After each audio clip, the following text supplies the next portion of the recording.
Hello tout le monde, j'espère que vous allez bien. Aujourd'hui je vais vous présenter une saga que j'aime beaucoup, c'est Les Gardiens des Cités Perdues. Sophie est une jeune fille surdouée. À seulement 12 ans, elle se retrouve en terminale. Alors qu'elle est en sortie scolaire, elle va découvrir ses véritables origines. Un garçon nommé Fitz va lui apprendre qu'elle est une elfe.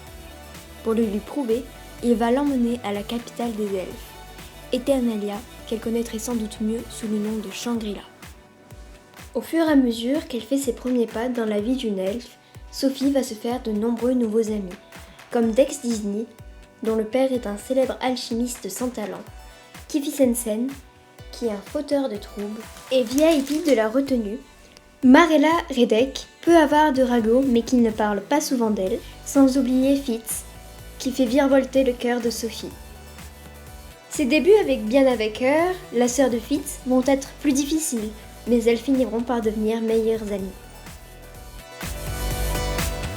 Franchement, s'il y a vraiment une saga que je vous conseille de lire, c'est vraiment celle-là, parce que les personnages sont attachants et on a envie de devenir partisan de la team Foster, comme dirait Kifi. Et donc évidemment, ça vaut 5 sur 5 et même j'aurais envie de dire infini sur 5.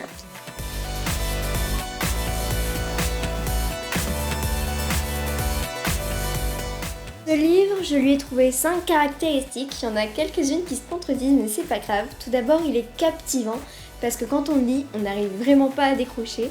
Ensuite, il est drôle parce qu'il y a beaucoup de personnages qui font de l'humour, notamment Kifi Sensen et Dex Disney. Enfin, c'est un livre fantastique évidemment, il y a des pouvoirs, des hydrokinésies, des télépathes, etc. Mais tout en étant drôle, il est triste parce qu'il y a des personnages auxquels on a appris à s'attacher qui vont mourir et c'est vraiment super triste. Et enfin, il est réaliste, mais sans l'être vraiment. En fait, je m'explique. Il est réaliste parce que ils vont aller à l'école, mais en même temps, ils vont vivre des aventures vraiment fantastiques. Et c'est ça qui rend le livre vraiment super intéressant. Et voilà, c'est la fin de cette vidéo. J'espère qu'elle vous aura plu. N'hésitez pas à la liker et à vous abonner.